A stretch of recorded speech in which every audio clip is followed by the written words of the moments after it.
Okay, if you're watching this video, we've officially made it 2 months! That's right, it is now officially our 2-month anniversary today, which is now July 1st, 2013. Welcome to Pop, and welcome to our year half-end. It's not even a word, is it? Year half-end? You know what I'm trying to say, right? 2013, this is the half-year, mid-year video to determine the best movies of the year so far, the worst movies of the year so far, and our most anticipated movies for the rest of the year. So, we're going to be doing a lot of... Apparently I'm doing a lot of annotations in this video, so yay. Yay for annotations, those are awesome. So, I'm very enthused about that, aren't I? So, this has been a really packed day, actually. I'll throw it out. Full disclosure, this video will be posted today, which is going to be July 1st, 2013. Now, we're filming this on Friday night. It's been a long day of filming. We got out of White House Down in the Heat. We've already reviewed those. And we did a new Versus, which you're going to get, which you got, since we're talking about time travel here, apparently, yesterday, which is Sunday's video, which is going to be the brand new Versus. Hopefully you guys out there enjoyed that. And this is our half-year video to determine our top 10s for the best, the worst, and the most anticipated. So, I am going to start with, let's see, who's going to go first? I'll let AJ go first. This is going to be the best movies of 2013 of the half year. We're starting with honorable mentions, of course. Absolutely. We should probably let them know. Some ground rules here. Just to show like a canvas. As of the Heat, I've seen 107 movies in this year, and you've seen 64. 64, yeah. I'm kind of behind. Needless to say, when it comes to this, my opinion is more important than his, is what I'm trying to say. No, it's not. Most of you out there... I'm just jesting. Yeah, okay, fine. Most of you have probably seen the movies that we've both seen, but some of you have seen the movies that he's only seen, and there's nothing I've only seen, so yeah, there's always that. But we're going to start off with our honorable mentions for 2013, the half year, so AJ, go ahead. What are you, Bernie Mac? No. Yes. My honorable mention for the best movies of the year is Sightseers. Nice. Which is that insane British movie I reviewed a while back about the couple that basically come out of their shells and start killing people to make themselves... just because they've had so much bottled rage in them. Nice. And it's hilarious, and it's dark, and it's brutal, and sometimes it's disgusting. But overall, it's very effective, and when I actually did the review video, I actually said I didn't know how to respond to it. And actually it took me a few more days to figure it out. But as of now, yeah, it should be listed among the best of the year. So, just to be nice here, what I'm going to do, if we have it available, if we've already done a review for this video, either my weird talking reviews, like we've come a long way since we've started these AJ's movie reviews, from me staring at a screen like this, reading word for word verbatim everything that AJ sent me in an email, to him actually on camera, which I thought would never happen in a million years, but somehow it absolutely did. So, if the review is available, we've already done it here on Pop, then I will put a link in the description bar to your review. So, Sightseers will be, their review will be in this description bar, so that's the first thing we'll start with. My honorable mention for 2013 is Stoker. And AJ actually brought this up to me the other day, and it was kind of funny that he mentions that I didn't seem like I was that into Stoker when I got out of the theater. I guess it was probably because I needed a bit to have it resonate in my mind, what I just saw. And, unlike a lot of people, I really don't like Mia Wasikowska. I think she's, really not a very good actress at all. This is her first halfway decent performance. But this actually it's a good worked. Performance. It was just the first one that she had that wasn't terrible. But this worked for me, and it did. And I enjoyed the movie from top to bottom. I thought it was really intense. It had me on the edge of my seat. I may seem a little bit comatose while I was watching the movie, to say the least. But it was a long night, so, I mean, compared to what we watched else that day, it was kind of bringing me down, so, from the high that I had earlier. So, yeah, I mean, Stoker is my honorable mention, honestly. You want to Gonna go on. You Right want on to elaborate on that? About Stoker? No, I'll have a chance later to elaborate on Stoker. Oh, okay, right on. Of course you will. So, we're going to start with AJ, because this is, of course, his review. He's the movie guy here. So he's going to start with his number 10 for 2013, the half year. Okay.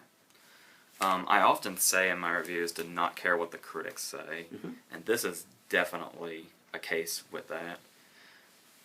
Fuck the critics, because the critics did not like this movie, and a lot of people did not like this movie. Okay. If you didn't like this movie and you're watching this, fuck you. My number 10 so far is Gangster Squad. You don't like Big Red Gum? You know what you can do. Gangster Squad, which of course is, this stacked cast. It's Brolin, Gosling, Giovanni Ribisi, Sean Penn, Emma Stone, Nick Nolte. It's an amazing cast. Anthony Mackie, Robert Patrick, Michael Pena. Oh, we've come so long. And don't forget, Gangster Squad has a lot of problems with it when it comes to reality events. Like, there was a scene in the trailer, a really awesome scene, where they come out of the movie theater screen, and actually it was funny because this is before I became a projectionist.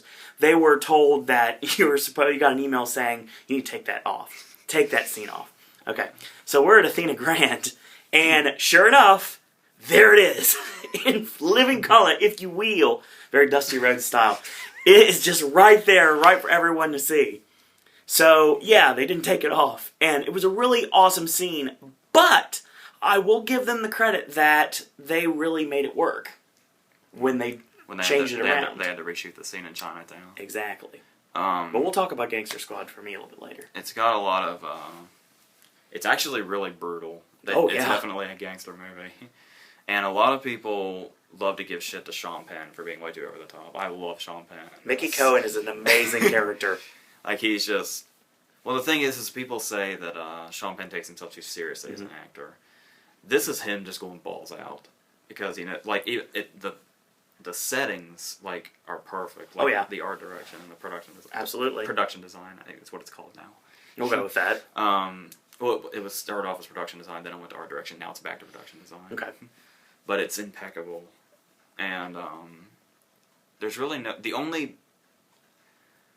it's really no fault of hers. The only person you could say is not great in the movie is Emma Stone, but that's only because her character is pointless. Yeah. And, sorry, Emma Stone fans. She's not really, she's kind of just there. And this could be what people hate about it. I don't know. But for being a 1930s style or 40s style gangster movie, it's action-packed. Yeah, very much so. And unfortunately, they underused the character. It's the assassin that works for Cohen that's played by Troy Garrity.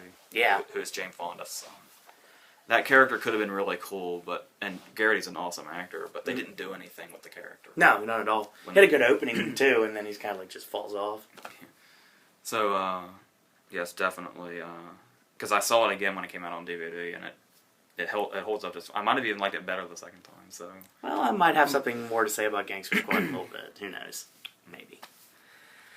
Alright, now I'm sure he was expecting this. My number 10 for 2013 so far is Frances Ha. And I'm going to say that I've seen 64 movies this year. And I honestly, as he probably is about to slit his wrist right now thinking about this again. I'm looking for something sharp right now. He was already pretty much kind of out from the verses we did earlier today. So, like I said, time travel. So basically, he's already kind of out of it anyway. Like I said, full disclosure, I love Greta Gerwig. I do have something in common with Noah Baumbach that way. I love Greta Gerwig. I love every single thing about her. I love her quirks. Like I said, I love the fact, I said in the Frances Ha review where AJ pretty much skewered it, said that she's very familiar. And if you understand what I mean by that, she's very familiar. Everyone knows a girl like this. Some more rather than others. And they're probably the fakest people you ever met in your life. Not all of them, but most of them. And I like this character. I liked, the black and white was pretty cheesy, but I understand why he's done it, because Baumbach himself basically said he was basically trying to show realism and get it down to the bare bones of the story. And I liked it, I really did, and everybody in the college town, except for AJ, liked it, so...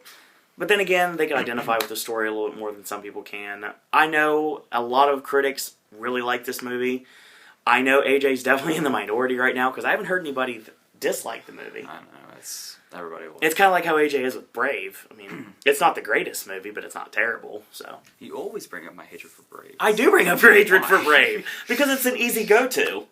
It really is, because that's definitely a movie I know that you dislike that most people don't. So, yeah, I love Greta Gerwig. I think the movie is pretty good. I think it's good enough to be number 10 on my list. Will it be there by the end of this year? I would say, based upon the stuff I'm anticipating, probably not. But for the present time, at least, Frances Ha is my number 10 of 2013 half year. AJ, number 9? You don't want me to elaborate on Frances Ha? No. You did enough Greta bashing last time. Number 9 is a movie that, it's one of those movies that just kind of came and went. Because it came out with a big movie, and it got lost in the shuffle, and not many people saw it, and the people that did see it were indifferent to it. Yeah. But I thought this movie was great. My number 9 is Dead Man Down. Dead Man Down is a really good movie. Well, the thing about it is, it's about, an hour 40, an hour 50. Yeah. And for the entire first hour and 20 minutes, you don't know, I normally hate movies like this, but it's engrossing enough. Until the last 20 minutes of the movie, you don't know what the fuck is going on. No, not at all. You don't know who's real, who's fake, who's a cop, who's undercover, who's a bad guy, who's a good guy. You don't know any of it. Mysterious people are introduced, and you have no idea who they are or what they do. Except you pretty much know Terrence Howard's the bad guy. Oh, yeah. Yeah, that's obvious. There's an awesome scene where Colin Farrell actually works for Terrence Howard, but he's actually screwing Terrence Howard over. Yep. Which is revealed in the big... As to why is revealed in the big reveal at the end. Exactly. Which you can gradually figure out as the movie goes. It's like putting puzzle pieces together. Yeah, exactly. There's this scene, though, where Terrence Howard has Colin Farrell bring his dinner to him. And Terrence Howard's just talking to him. And we have no idea through the whole scene if Terrence Howard knows or not. Oh, yeah. And it's just the intensity of that scene is yeah, awesome. The anticipation is just there, and you don't know. And Terrence Howard's great in it. Oh, Terrence Howard's awesome. He's a very underrated actor that I wish more people would take to. And you can gradually figure it out as it goes along, but when that payoff comes in, it's really rewarding when all the pieces finally come together because everything starts to make sense now. And it's just one of those. The only problem is a weird subplot involving Numi. Yeah, Numi Rapace.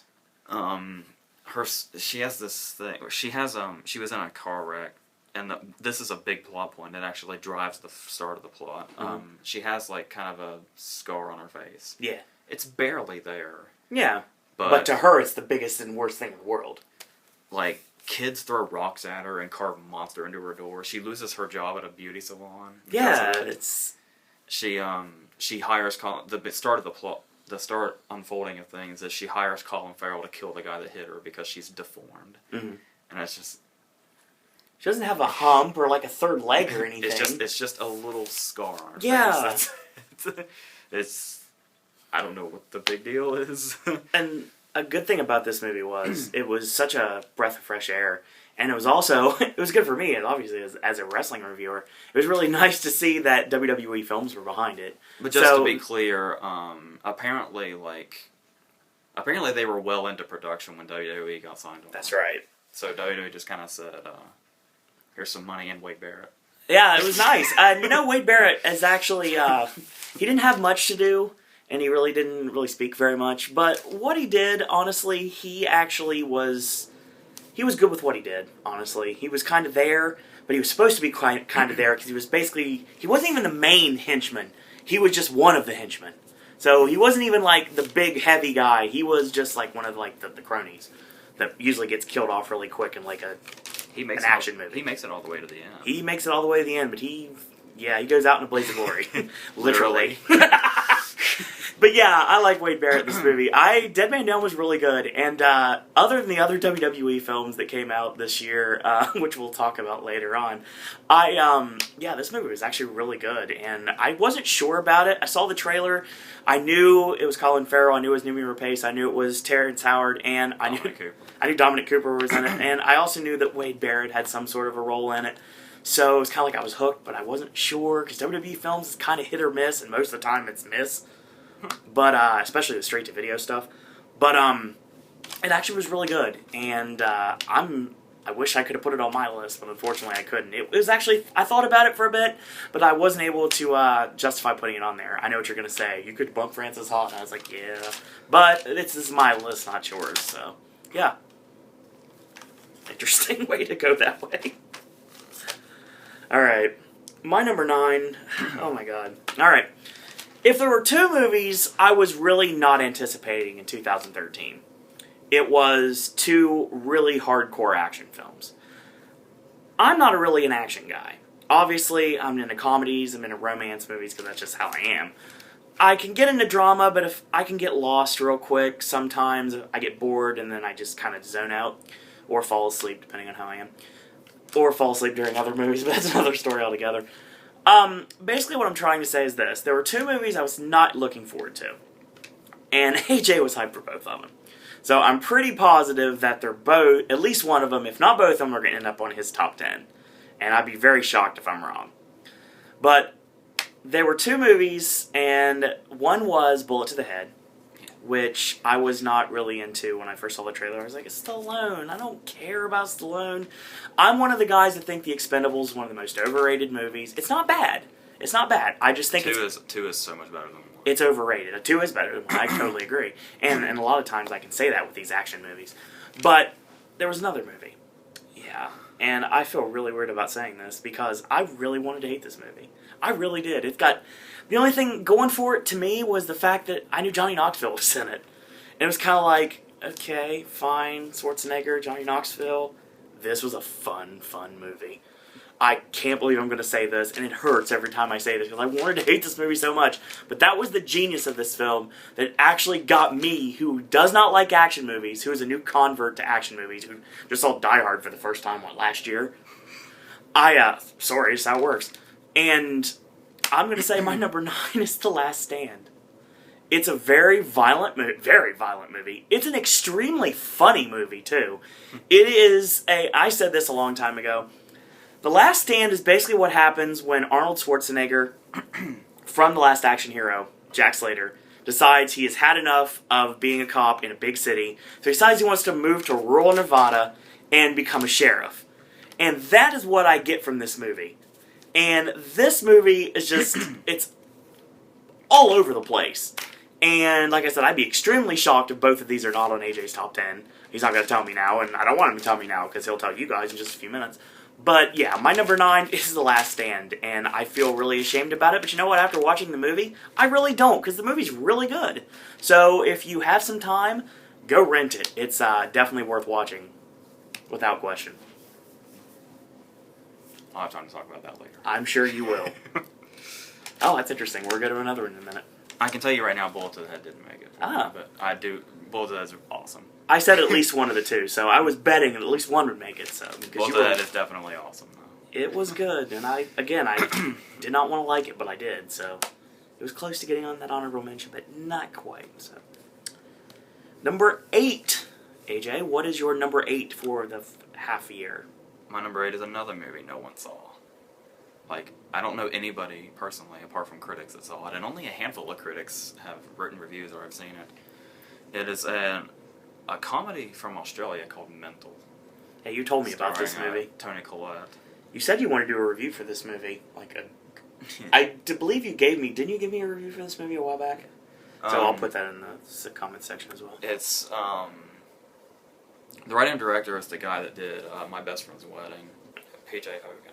It's interesting. He also did that movie Muriel's Wedding, and he did the really bad rendition of Peter Pan that starred Jason Isaacs. It's funny, we were just talking about that before we started filming a minute ago.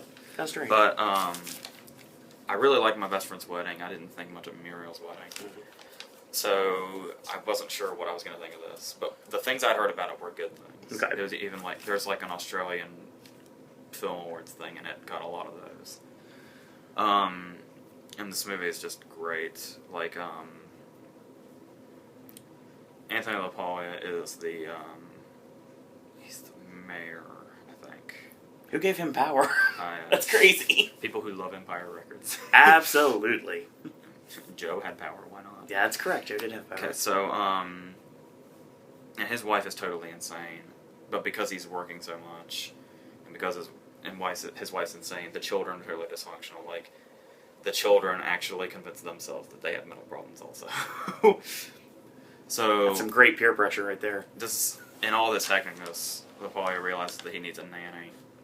So he's just driving down the street one day, and there's this drifter, and that's Toni Collette. And the only two things that she has on her are a big-ass knife and a dog. And Was she serial mom? she's insane.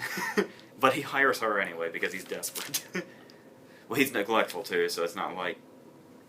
The safety of the children may not be his number one priority. Just having somebody there. He hires someone with a knife who he found on the street. No, the safety of the children is not in question at all. But one of the craziest characters in the movie is not any of these people. Okay. It's Toni Collette's husband. Okay. And that is Liev Schreiber. Nice. Putting on an Australian accent. A pretty believable one, too. I really want to see this now. And, he comes back in, and that becomes a whole different plot, and just there's not an unlikable character in this movie. Like, even there's an unlikable woman played by Carrie Fox, but you get joy out of her character because Toni Collette's character gets joy out of torturing her. And there's also a nosy neighbor too, or it's the mother's sister. Okay. And then Carrie Fox is like an uptight neighbor. All right. And she gets joy out of torturing both of them. Which, by the way, leads to an unforgettable ending that I won't give away. You won't see it coming, and it stands out and really doesn't fit into the movie, but at least you'll remember it for sure. But regardless, the movie gets really, really dark towards the end, too, like with the Liev stuff. Mm-hmm. And the drama is really, really heavy. Like this movie, despite the fact that it's about a dysfunctional nanny taking care of children, it's very, very R-rated. And LaPaulie, as usual, his character is such a fuck, like an extreme bastard. Okay. But he's lovable. Just the way he handles that character. There's still something about him that makes you root for him? Yeah, it's the way he was able to do that is really impressive. And of course, Toni Collette probably is giving one of my favorite performances of the year so far because she handles all this and is really fun. And Liev's really good and really sinister. So, that's pretty much it for that. That's the main basis. Mm-hmm. Okay. But you can't elaborate because you didn't see it. No, I did not see it, but it sounds really good. The ending doesn't sound good, but that's just me. But, yeah, the movie sounds really good, and I probably should check it out, and maybe I will someday. But, yeah, my number 8 has also appeared on AJ's list already. My number 8 is a movie that I kind of fought with putting on this list, but then I realized how awesome it was, and my number 8 is actually Gangster Squad. And something he didn't mention that I really wanted to mention, I was hoping he did mention, I was like, you're stealing my thunder, and I was like, no, he didn't. Thankfully, he didn't say anything. We talked about Sean Penn. Mickey Cohen is Big Boy Caprice. Oh, yeah. This movie is just like Dick Tracy. It is a hardcore, action-packed version of Dick Tracy. And that's what drew me to it right off the top. Penn doesn't quite reach Pacino heights, but... He's up there. Yeah. He's definitely up there. Like I said, the cast is phenomenal. I love everybody in the cast. I mean, Brolin, Gosling, Giovanni Ribisi, Nolte. Everybody is awesome in it. Like you said, Emma Stone, kind of just there, but she's got a point. She doesn't have much of a point. So, Gangster Squad is an excellent movie. So definitely go check it out as soon as you can. We both obviously recommend it. So. If you're listening to us, obviously you are because you're watching this. So, yeah, go rent Gangster Squad as soon as possible. Watch it on VOD or Netflix or PrimeWire.ag or whatever way you want to watch the movies, then go out and do it as soon as possible. So, we're at number 7. AJ, you're number 7? My number 7 is a movie that I was prepared to hate. Ooh. Like, I was ready to hate it from this first idea of it. And then when I saw pictures from it, I was ready to hate it even more. Wow, this is low if I'm thinking what I think it is. When I saw a trailer for it, I did not want the thing to exist. This is lower than I thought it would be. I wished I could have unseen this trailer. Sometimes you cannot unsee certain things. But then, of course, you know, it turns out that I jumped the gun and I watched the movie, and it's incredible. Yeah, it is.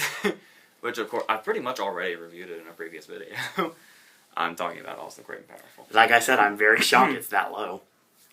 You must have really changed a lot of things, because this movie at one point was very high on your list. A lot higher than 7. There's nothing really to say that I haven't already, just that not only did it skyrocket over expectations, obviously, but big time. You know, the effects are great. Most of the cast is great. Yep. Especially Franco and Michelle Williams. Undoubtedly. Oh, yeah. I think Mila's a little underrated. I actually made a mistake in the Versus video. I was under the impression that her face was entirely CG because it looks so fake. But the DVD for Also Great and Powerful actually has a gag reel. Okay. And you can see in this gag reel that apparently that is makeup. It's just really, really bad makeup. Really, really bad makeup. Yes. Rick Baker was not on set during this. So, yeah, it's amazing and fantastical, and as I've said this many times, but I can't express it enough, I think it's going to, way far down the road, reach not the classic status that the original has, but its own classic status in its own right. Children will be shown this by their parents years down the road. With the other one. Obviously, they're not going to compare them or anything like that. They're just going to show them like companion pieces. Well, my number 7 is a movie that I wasn't sure I was going to like either. The first one was a movie that I actually did like, and he didn't really like that much. Well, everybody else liked it, but he wasn't really, he was kind of indifferent on it. He obviously thought this one was better, and I agree this one's a lot better too. And my number 7 is Star Trek Into Darkness. This movie was really good, and it really utilized the 3D to the fullest of its capabilities. I mean, it was definitely exactly what everybody imagined it would look like. Everything was spot on. And I gotta give it up to Benedict Cumberbatch. He's awesome. He's just straight up awesome. I know I'm way late to jump on this bandwagon, but I'm jumping on it. Benedict Cumberbatch. Yes, Cumberbatch is awesome.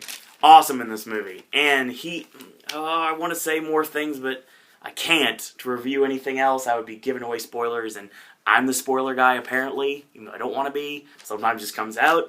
But I'm not going to spoil anything, but he is awesome in this movie. Zach Quinto is great in this movie. Chris Pine is great in this movie. The entire cast is phenomenal. I don't even hate Zoe Saldana in this movie. And I usually do. I mean, because I just don't like her as an actress. But Star Trek was really good, and I wasn't sure when I found out about the second one and when I found out about Into Darkness. I didn't know if I was going to like it as much. I mean, I did like the first Star Trek. I did. And I'm not a Star Trek guy. Well, I mean, I'll tell you this. Back in the day when I was, oh God, I don't remember when it was. It was a long, long time ago, back when my hair wasn't gray. Basically, I went to Michigan to visit my aunt in Saginaw, Midland, that area, Midland, Saginaw area. And my aunt's husband at the time took me to a afternoon matinee of Star Trek Generations.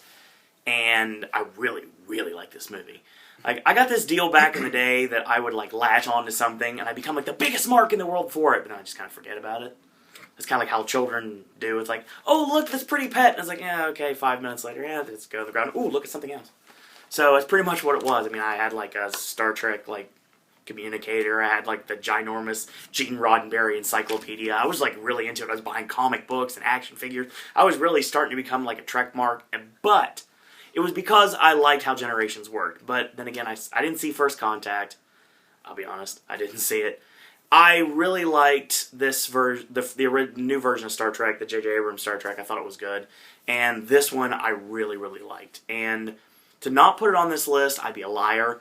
So I definitely say my number 7 is Star Trek Into Darkness. Good movie. Really good movie. AJ, you're number 6. We're almost to the top 5, so I have a feeling when we get to the top 5, it's going to get kind of similarities here. This will sound familiar, but I'm just elaborating. Okay. From earlier.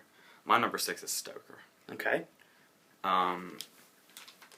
I really wanted to see this because it was supposed to come out last year, and then it got pushed.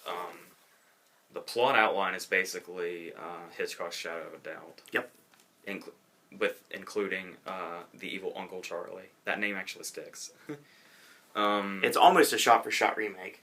Oh, no. Really? No. You said it's like it, so I was thinking it was like identical to it. No, just the outline. Oh, the outline of the movie is very identical. Nicole Kidman, who is my favorite actress, you know, so I was going to love her anyway. Of course. As we said, Mia Wasikowska is great, but actually the star of this movie is Matthew Good's okay. Yeah. He lives up to his name. He's good. The star of this movie is Chan-wook Park, the director. Yeah. He did the original Old Boy, which we'll be talking about and this very movie soon. A lot of people think it's too directed, you know, like too stylish. But some of the shots he gets, a lot of the shots he gets in this movie are awesome.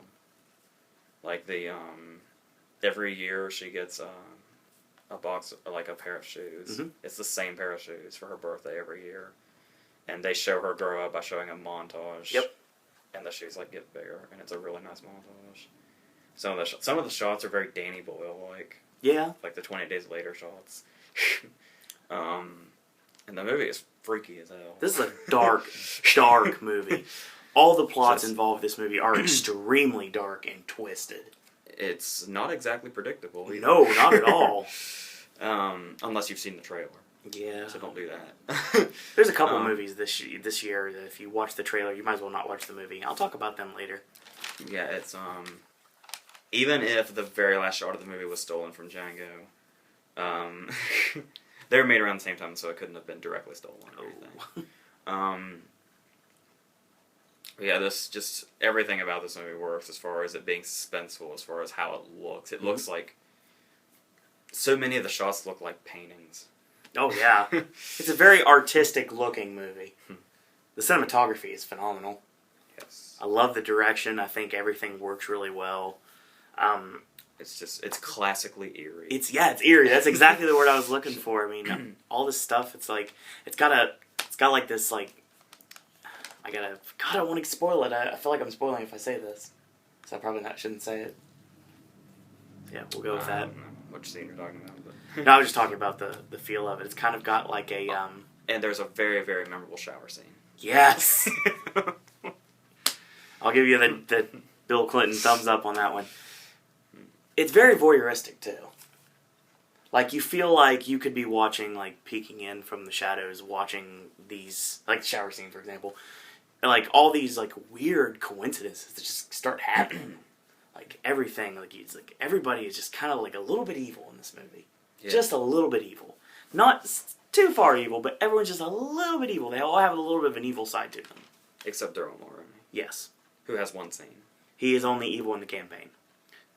That's Dylan McDermott. Dang it! Long day! They even make that joke in the campaign. I know they do. Oh my god. Sorry, it's been a long night, folks. I'm sorry about that. Alright, what's your number 6? Well, my number 6 is another movie. Yeah, of course it's another movie, because it's a number movie we're going to talk about. I'll tell you right now, I really, really, really freaking hate vampire movies. I hate the new style of vampire movies. Hate the new style vampire movies. Oh my god. They're all overrated. They're all just terrible, terrible films. Now, the horror genre vampire movies, they're serviceable. They're fine. But these romantic vampire movies or romantic zombie movies, I don't like them. I just don't. They don't work for me. They're terribly written. They're terribly done. But talking about the zombie genre, I would be also a liar if I didn't say that I really, really enjoyed one this year. And my version of number 6 is going to be Warm Bodies. Warm Bodies is awesome. I'll give it up to Nicholas Hoult for this movie. He was really good in it. Really good in it. And I really, really like his portrayal. I mean, it's basically a zombie version. Yeah, it's a zombie-ized version of Romeo and Juliet. So basically, you have the balcony. Yeah, there's even a balcony scene, exactly. You have Nicholas Hoult is R, and that's pretty much the only thing he can say, because he basically speaks to his best friend in, like, grunts and groans and everything. We've already reviewed this movie already, so I'm just going to kind of gloss over it. Corddry's name is Ed from Mercutio. Yeah, exactly. Romeo and Mercutio. I mean, it works. I mean, everything is there. And the really terrible actress, Teresa Palmer, is Julie, which is their Juliet, I guess. And this is really good as well. I really like this film for what it does. It's funny. It's really funny. And it's funny because it's really interesting to see this with a crowd, because I wasn't sure how they were going to take to it. Because it always seemed to get a very lukewarm reception whenever we saw the trailer for it.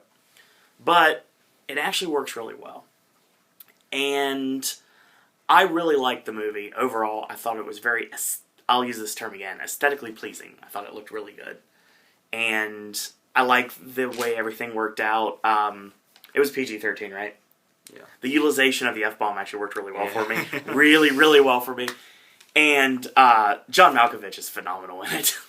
He's not there very much. But his short scenes, they're worth it right there. So, yeah, excellent film. And if you're really tired of these zombie movies, these things that should never been made in the first place, if you don't want to see any more of the movies, any more George Romero movies, you don't want to see, like, a different version of a zombie movie, then check out Warm Bodies. It's actually really good.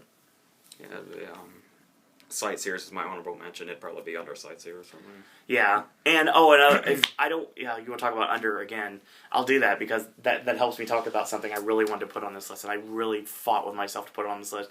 And it's another movie that I thought I was going to absolutely hate, but you know what? If he's going to put Warm Bodies under his honorable mention, I'm going to put Beautiful Creatures under mine. Beautiful Creatures was a very surprising movie to me. And we really haven't talked about it much. I mean, it's based off a book series. I mean, it's not the Twilight story that you were expecting. It's actually really done really well. I like everyone in the cast. I think it's a very... Alden Ehrenreich. Yeah. Oh my god, yes. Who was also in Stoker. Yeah, exactly. So it's funny that we're talking about it like pretty much back to back. I like the joke in Beautiful Creatures where they can't... none of the names on the marquee are right. It says, like... Leonardo DiCaprio in Interception or something like that. Yeah, Interception. That's funny. Yeah, Beautiful Creatures, like I said, I did not know if I was going to like this movie. Which actually somewhat gives me a little bit of hope for like stuff like Mortal Instruments and like Ender's Game. I mean, I don't really think I'm going to like those movies, but I mean, stuff like Beautiful Creatures makes me think maybe, just maybe, I might like these movies, I might not. But yeah, check out Beautiful Creatures. If it's not just what you're thinking it is, not just your normal young adult film. It's actually rather adult in its own right, and it's really well done, it's really funny, and it's a smart movie. It's not just a stupid comedy. It's literally like if they gave Diablo Cody the script and let her write it, so... I liked it. Yeah, there's that portion with Julie's friend. Yeah. Where the dialogue is a little too... Way too Diablo Cody. Like it was left on the cutting room floor. So yeah. Ooh, we're at top 5 now, it's going to be fun. AJ, we're at our top 5 for the half year. So, what is your number 5? Something that's been glossed over already. But I guess I'll throw in my 2 cents. I'll be doing that in a minute, actually, with my 5. My number 5 is Star Trek Into Darkness. Oh, so good. So good. I'll talk about the action scenes, actually. Because I can't help but notice lately with these big action movies that... a lot of them don't seem to know how to handle it anymore. No. And when you have these really big... I'm looking at you, Michael Bay. When you have these really, really long action scenes, they're like the entire second half of a movie. Mm-hmm. They get really redundant and really boring. Star Trek Into Darkness is never boring. No. Not even never close. Boring. And the entire second half is pretty much nothing but action. Like, there, you actually... Like, I'm just repeating myself from the earlier review, but... even though you know nobody's gonna die, and you know, like, they're not in any real danger because there are heroes, there are times in these action scenes where you actually fear for their lives. You think there's a good chance Kirk and Spock may not make it. And it's so well done that you're on the edge of your seat. It's like, I know what's gonna happen, but what if Abrams decided to change history and just kill him off right now? They are in an alternate universe. Exactly. And, we gotta, throw credit out to Simon Pegg. Simon Pegg is awesome in this movie. He gets to be pretty dramatic. He has a very dramatic role for Simon Pegg, which we haven't seen much of in his career yet, but he pulls it off really well. And John Cho and all of them really, all of them make sure that they're not just background characters. And we have the obligatory Leonard Nimoy cameo too, of course. And Bruce Greenwood. Bruce Greenwood as well. Peter Weller. Thankfully, Tyler Perry's not in this one. Yeah. We didn't want to talk about that, but I had to bring it up. So, yeah, I think we've, touched Star Trek. I could sit here and rave about Cumberbatch for another half hour. But, Indeed. We're good. Like I said, he reminded me of Bardem in No Country for Old Men. The way he was able to be so scary without even emoting. Mm-hmm. Indeed. So, I can tell it's going to be a very long video because we still have 3 more top 10 lists to go through. Okay, and I guess we're just going to put them all into one video, so get ready for this one, folks. My number 5's already been glossed over as well. My number 5 is Oz the Great and Powerful. Again, I was very apprehensive when I saw this trailer, just like when AJ did. I really hate Alice in Wonderland. Like, I really hate Burton's Alice in Wonderland with a passion. And I think it's absolutely terrible. What is it, Futter Walk, is that what it is called? That stupid dance that Mia does at the end of the movie? Yeah, I think that's what it's called. Futter Walk, something like that. It's just something stupid like that. I hate it. And I really don't like Helena Bonham Carter at all. And, I mean, she can be serviceable, and we'll find out if she's okay in The Lone Ranger in a couple days. But, actually, literally tomorrow, again, time travel. So, I really, really did not know if I was going to like this movie. And, usually, like I said, I'll be honest, like I said, I got a Disney bias, obviously. I'm a Walt Disney guy. I always have been, always will be. I know everybody in the world, likens themselves to their favorite sports teams. Like, we're going all the way. We're going to win the game. We're going to, to make touchdowns or whatever. I don't know how sports works, but whatever. But if anybody can say that about the Walt Disney Company, it's this guy. So when I say we, I'm talking about the Disney Company. So it's not really let me down, but there's been a couple of times, I'm looking at you, Cars 2, and Cars 1, any movie. I'm looking at you, Planes, as well. So these movies were not good or do not look good. So, I mean, we'll talk about that later. But, basically, I wasn't sure if I was going to like this movie. And you know what? I did. And I really like this movie. James Franco is, my MVP of this year so far. I mean, he's kind of battling someone else right now. To say that would be given, oh, screw it. Him and Michael Shannon are battling right now for my MVP of 2013. And Matthew McConaughey is kind of pulling up on the front there, baby. So basically, you knew I was going to do it eventually. So that's the first time I dropped the McConaughey voice on this channel. So basically, Franco is gold in this movie. Franco has been gold all year. I mean, he's got 3 awesome movies this year, one of which I still have to talk about. And one that barely missed the cut, and that's This Is the End, which I really want to put on this list. He's had 4 movies this year. Oh, the other one. What was the last? Oh, God, what was the last one? What's the one I'm not thinking of? The Iceman? I forgot he was in it for a second there. Whoops. Oh, God. I feel stupid about what's coming up later then. Franco's really awesome this year, and he's come a long way since just being, the Green Goblin and, Pineapple Express, and just, Franco's the real deal. Oh, yeah. That's really old school. Yeah, Guns from Flyboys. Anyway, yeah, he's come a long way, and, Franco's the real deal. I mean, it's kind of like how everyone is taking to Ryan Gosling now. You look at The Notebook, we talked about that as, a thing, I think he was just, a romantic character, and then he does, stuff like Crazy Stupid Love and everything. And he just throws something out, Drive, and just, really heavy movies. And The Place Beyond the Pines. But, yeah, I really like this movie a lot, and we could talk about it all day long. I mean, it's really, I like this term, we're going to go ahead and use it again. It's very fantastical. I really like the way that Oz looks. I really like the callbacks to the original movie. I really like everything about this. I like the cast, I like the crew, I like the visuals, I like the story. I like how everybody in the black and white version has something to do with later on in the movie. I like that. I like everyone in the movie. I think Zach Levi was awesome. I liked him a lot. And very big on... What? Zach Braff. Long day. God dang, I'm so tired. Sorry. Yeah, Zach Braff's really good, and he was also voiced Chicken Little, so Garden State. So here again, I made myself better, and he's also on Scrubs. So there you go. I threw his filmography out, and yeah, I love Joey King too. So I mean, I'm a big Ramona fan. I read the books growing up, so yeah, I really like this movie a lot. And we talked about Oz for a long time. So go watch that review. Actually, I'll post it on a link on this video. So yeah, shameless self-promotion for Pop, but I can do that because it's our 2-month anniversary. So yeah, Oz the Great and Powerful is my number 5 of 2013 half year.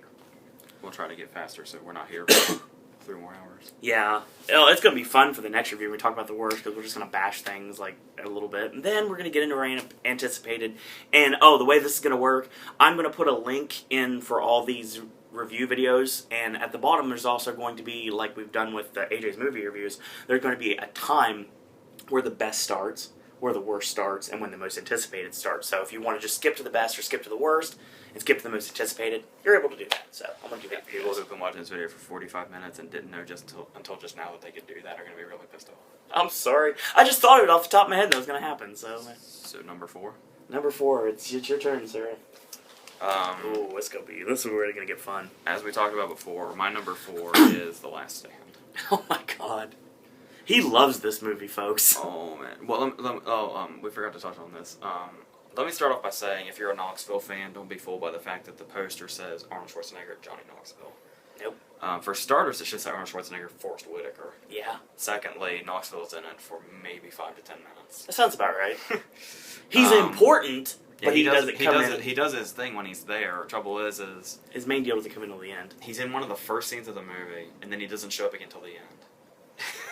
Because there's times you think that something happened to him, so he disappears for a long time, and then he comes back at the very end, and then... Well, the great thing about this movie was they give you 2 things. There's Schwarzenegger in his town that's on the border of, like, Mexico. Yeah.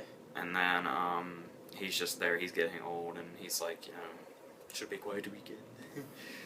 And then you have this thing in the city with Forrest Whitaker and this convict that's being transferred. But he breaks out and gets into a souped-up car and just drives off. And you wonder how in God's name these 2 things connect, but of course... It's like Super Troopers with the vehicle. That's but what of it reminded course, me of. this convict has got to cross the Mexican border, where Schwarzenegger is. And then the 2 plots come Not together. on my territory. And, yeah, this movie is fucking awesome. Yeah, it really is. And once again, it's got all this, like, he's got this little ragtag team, and you would think they'd be cliche characters, but they're really not, and they're people that you really care about, too, especially, Guzman with the, Yeah, Louis Guzman is awesome in this movie, too. Then the, at least I think that's how you say his name, it could be Guzman or something. I have never actually heard, so... Well, anyway, I think I heard Adam Sandler say Guzman once. I trust him because they've worked together so many times. I would say so. But anyway, I can't call Dwayne Johnson right now. I was like, yo, Rock, what's up? Peter Stormare is the villain. Yeah, he is. He's like the main henchman villain. Like that's. He's the Benedict of this movie because I told you this was like the last action hero. The older and there's years. yeah, it is really violent, and it's actually like a lot of it is like Tarantino style violence. Yeah, very like, much so. There's a cameo at the very beginning by Harry Dean Stanton, who plays the farmer that they have to basically take his land. Mm-hmm. But he's on this tractor and he has a shotgun and he won't let them do anything. He tells Not them on my lawn. He tells them to fuck off. Exactly. And then Peter Stormare just says, "Well, will somebody take care of him?" And then he gets shot in the head by some unseen person. He just flies off that fucking tractor. Some people shouldn't ride tractors, right, David Morse? It's gonna come up for the rest of the time. Yeah, you know that, right? It feels like one of those old-fashioned action movies. It really does. And it's actually better than a lot of them. So, Schwarzenegger's back with a vengeance, to say the least, just with this. Hopefully he's able to keep it up. So, I guess we'll see. Alright, you're not gonna like this, I can tell already. You didn't like my number 10, you're really not gonna like my number 4. Full disclosure about me. Obviously I said I'm a romantic at heart. Everyone knows that about me personally. And for those of you here who don't know that about me, because I don't talk about my personal life, and there's a reason for that. There's actually a really good reason for that. But I will say that one of my favorite movies of all time, is Moulin Rouge. Moulin Rouge is about as perfect as a movie as you possibly could get, at least in my mind. I mean, it's got a very believable story. It's got a great cast. I love the music in it. It's a phenomenal movie. And I think Baz Luhrmann, or Boz Luhrmann, I guess in this case. I think it's Boz, isn't it? I think it's, I don't know. I've heard, well, Carrie said Baz, so we'll use Baz. So, Baz Luhrmann is an awesome director. And I know a lot of people give him a lot of flack for sticking the new school music into the old-timey movies. But, you know, sometimes it works. And I kind of got a little bit weirded out and strange when I found out that Sean Carter was going to be doing the soundtrack for this movie. Because I like Jay-Z, but when it comes down to it, I don't know if he really fits Gatsby.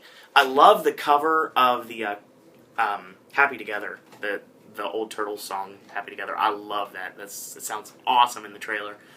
I really, really wanted to like this movie, and I was not disappointed at all. I mean, Leonardo DiCaprio is phenomenal, and he did get kind of screwed last year for Django, because we both said that Calvin Candy should have won, but it's kind of funny that Waltz took the Oscar anyway. So Django still got the award, so that's all that really matters, right? And Tarantino still didn't walk out empty-handed either, so that's all that matters. We're happy guys. But I love Moulin Rouge. I really want to love Gatsby. I'll be honest with you, unlike most people in the whole free world, I've never read The Great Gatsby. I didn't have to read it in school. I know apparently most people did. Apparently, didn't you have to read it in school, or somebody you know have to read it in school? I think I was done in school before I ended up having to do that. Okay. Yeah, most people I know read The Great Gatsby in school, and then most people developed a really extreme love for it. And one of our fellow podcasters, Molly, obviously really loves The Great Gatsby. But I really like this movie a lot. I mean, it's perfect. I think it's an amazing film. And I know that a lot of people are going to give me crap for this because a lot of people don't like Luhrmann's style anyway. But I like the movie. I love Decap in it. Everybody, I mentioned earlier Frances Ha about how much I love Greta Gerwig. I'm in love with Carey Mulligan. That woman can do no wrong. She is absolutely gorgeous in every single way possible. And she plays Daisy Buchanan to a T. And I really want to root against Joel Edgerton, obviously, because he's the bad guy in more ways than one. But when it comes down to it, dude's really likable. He's a likable guy. He really is in the movie. He's an evil guy, but he's a likable evil guy. So I guess it kind of balances itself out. And Tobey Maguire is awesome in it. I mean, I really like the movie overall. I like the way the music fits. The music actually works. I wasn't sure if it was going to. But the Jay-Z music actually works. I mean, not as much as it could, I guess, but it kind of works for me, at least. And I would be not mentioning the fact that I love Carrie, so that's not the reason why I love the movie so much. It's part of the reason, I'll be honest with you on that. But I really like the movie. I think it looks great. I think it looked great in 3D. The bits that were in 3D, but most of it was kind of like you take off your glasses and it doesn't really matter. But the scenes that were supposed to pop did pop, and like the scene, like the Gatsby's party scenes, they popped really well. But everything else was kind of there. But I like the movie overall, and it's not just because I love Carey Mulligan. It's because it's a really well done movie, and I know a lot of people disagree with me on that, and you're going to disagree with me on that. But if you look at the rest of my list, you're probably not going to disagree with that. I'm sure this guy won't disagree with most of it. So that's going to be my number 4, The Great Gatsby. I disagree with most of that. I'm pretty sure you do. I don't think there's one thing I just said that you agree with. All right. We're in the top 3, folks. This is when our lists are going to get a little similar, but I don't know what his order is. He doesn't know my order, but I think we're about even on what the next 3 are going to be. We might have a different order, though. Excuse me. You might want to grab your bikinis and big booties for my number 3. Oh! We are going to have a different list. Yeah, my number 3 is Spring Break. Oh, yeah. This is a movie that a lot of people didn't quite Get? That sounds pretentious to say. I know, but I mean, it's true. I mean, I remember watching the theater, and as soon as Ellie Goulding's Lights started playing, which the song's phenomenal, by the way, and it's really funny because the character is named Alien, and it's about a haunting, and Lights is about aliens coming home, and anyway, one of the first things we heard as the music was playing was this guy just stood up and was like, that was pretty bad. Well, I'm paraphrasing, but he basically said he didn't like it. Well, guys go to this movie for a different reason. Oh, yeah. People who want to see a good movie go. Bikinis and big booties.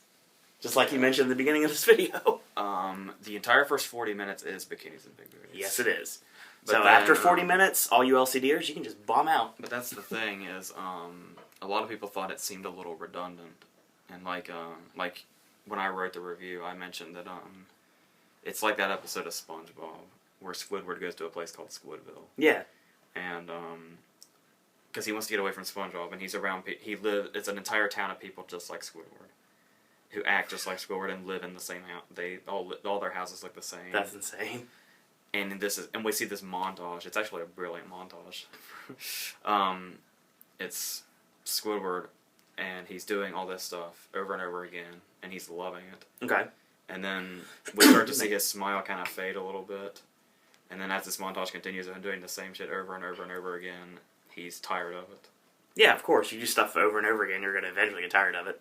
So what I think Harley Korine was trying to do was to show us this party scene. Because all these girls did was party over and over and over and over again. And do the same shit at these parties over and over and over again. Yep. So finally, they started to get tired of it. And that's when the fun started. That's when they end up getting arrested. And Franco comes and bails them out. And then Franco brings them into something new. Yes. And then that's where it goes from there. See, and there's just...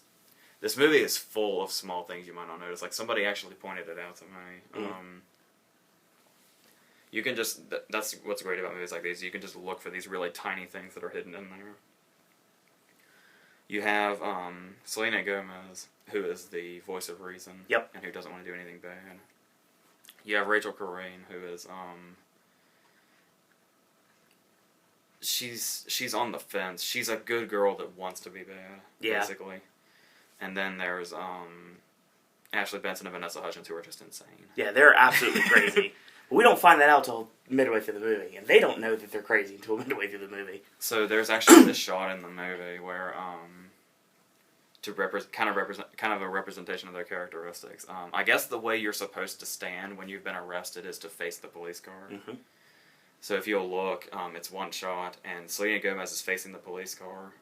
Ashley Benson and Vanessa Hudgens are facing this way, and Rachel Korine is sideways. I remember, and that was the first production still that I saw for this movie. When they were talking about Spring Breakers, and it's like Ashley Benson and Vanessa Hudgens and Selena Gomez, and that was that's the only people they mentioned, because they didn't mention Rachel Korine for some reason.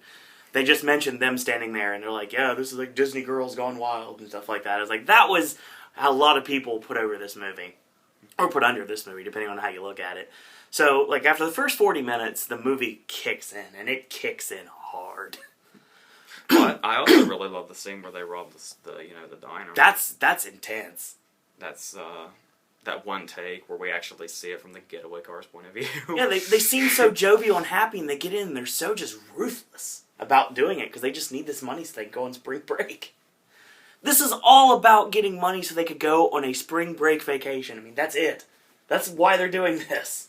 That's insane. And if you read enough reviews, you'll hear enough raves about Franco, so I don't feel I need to go too much into it, but... Just drop his line, that's all you need to say. He's one of those characters where there's so much depth to his character because, like, he tries to act tough when he's, like, really weak. He's a wannabe gangster, and he's a rapper, too.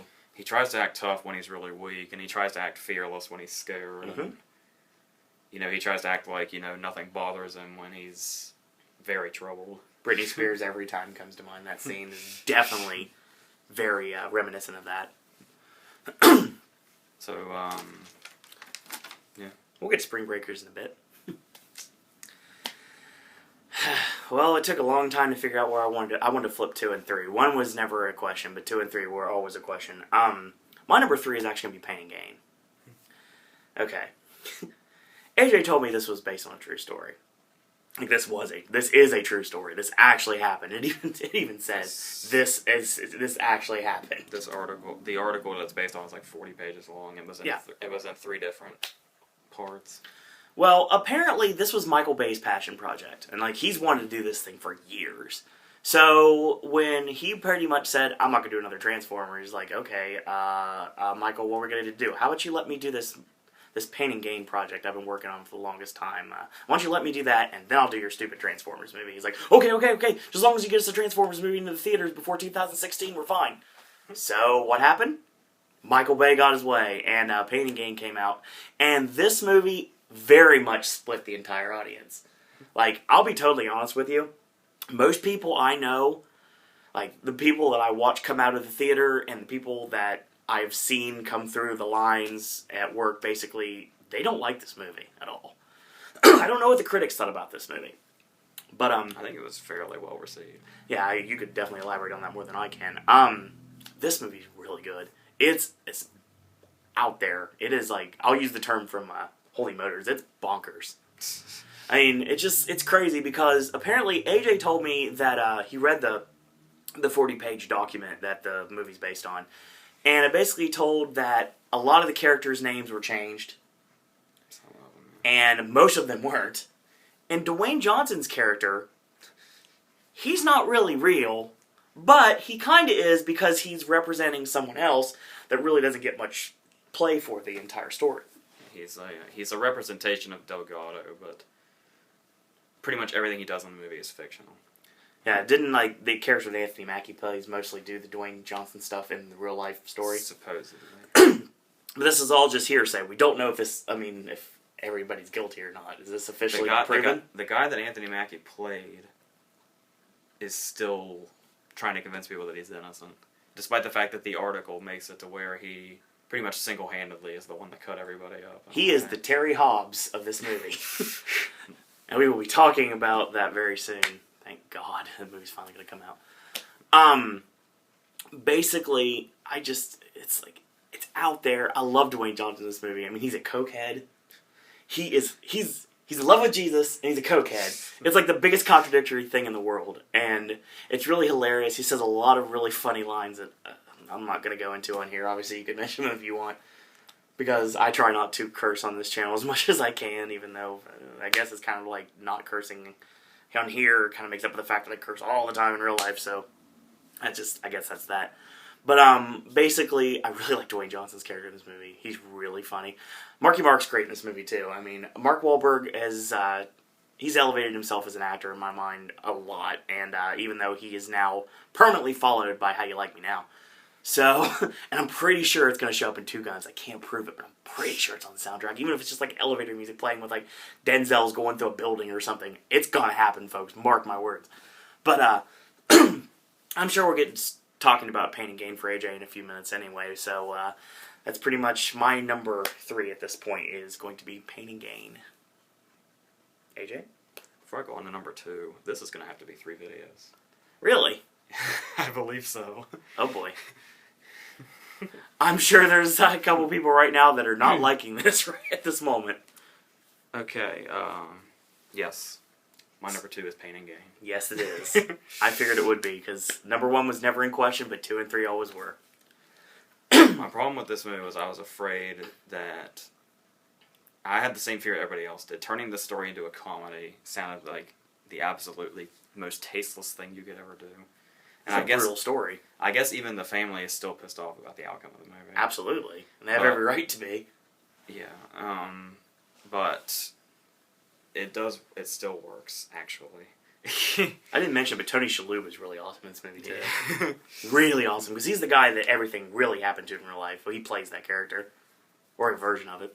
Yeah, and you don't really know who to take the side of, because you don't know whose perspectives. You know the 3 main characters are not the good guys. No. I guess the closest thing we have to a good guy in this movie is Ed Harris. Yeah, which hurts me to say, because I don't like Ed Harris. Apart from Ed Harris, pretty much everybody in this movie is of the line one way or another. Yeah, they're all mean. They're all like vindictive people.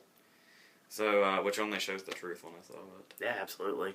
But, Dwayne Johnson's performance is incredible, and he's hilarious, while also, being able to do so many different things. Mm. Like, this character has, 3 different personalities, and he's able to do all of them. And when he gets coked up, he is one of the funniest people on the face of planet Earth. This is a Dwayne Johnson year, too. Yeah. This is a great year for Dwayne Johnson as an actor.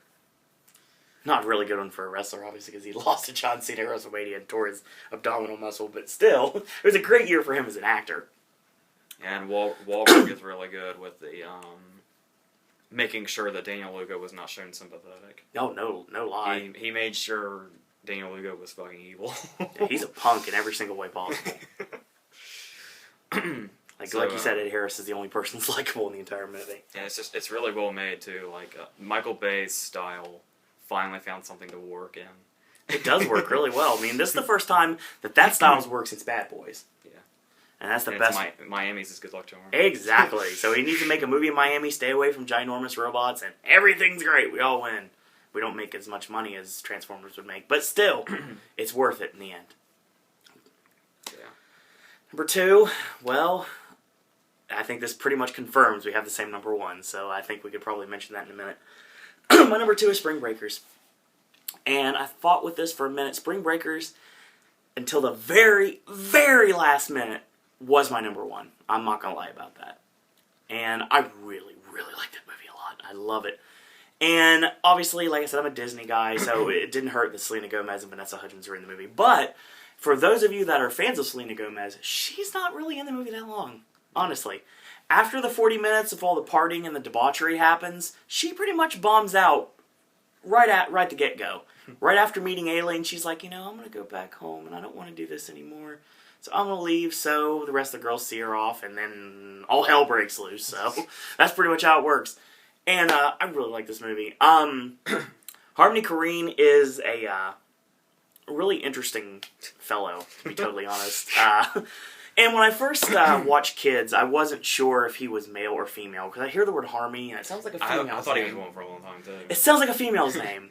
So, I mean, Kids is a messed up movie, but it's very frank and very, very realistic. And that's the reason why it was shown at 2 o'clock a.m. on Showtime with a disclaimer before the movie started. So, you either like Larry Clark movies or you don't. Like I said, I mean, I was a big fan of Bully. I read the true life novel that happened. I really enjoyed this. So, Spring Breakers is actually a movie that it could happen in real life. It really could, easily. I mean, it's really easy for a guy to... It probably has. I'm sure it has. I'm sure it's happened. It's probably happening right now as we speak, to be totally honest. So, a guy basically showing the girls the world and promising all the riches and all the gold and everything in the world, and obviously not being able to deliver, but in order to do this, you have to kill people and just do all sorts of craziness and everything. It's an insane film. It's an absolutely insane film, and I loved every single second of it. And for those of you that didn't like the movie, I understand why you didn't like the movie, but you know what? We obviously love the movie, so there. So, Spring Breakers is my number 2. So, I'm pretty sure, without any question, I would say that our number 1 is the same movie. Because unless you pull something out of the woodwork that I've never heard of, which is possible, because you've seen a lot more movies than I have this year, maybe, just maybe, you might pull something out, but I'm pretty positive the number 1 for both AJ and I is the same movie. And it would be the movie that we discussed for over an hour on one of these movie reviews. And if I'm wrong, I might be wrong, but I mean, that's what I'm guessing. So AJ, what is your number 1 for 2013's half year? You ready? Yes. Alright. I'm about ready to eat a bunch of crow, aren't I? The number 1 best movie of 2013, as of now, is The Heat. He's talking about the Miami Heat, folks. He's a closet basketball fan. I'm not at all. Okay. I know. For real. It's the something, but it's not the Heat. The number 1 best movie of 2013 so far is The Iceman. Absolutely it is. It's my number 1 as well, so we can just collaboratively talk about this. I don't know what to say about it anymore, because I discussed it from beginning to end in the review. we spoiled it and everything. I was like, it even says on the review, this will contain spoilers, and it does.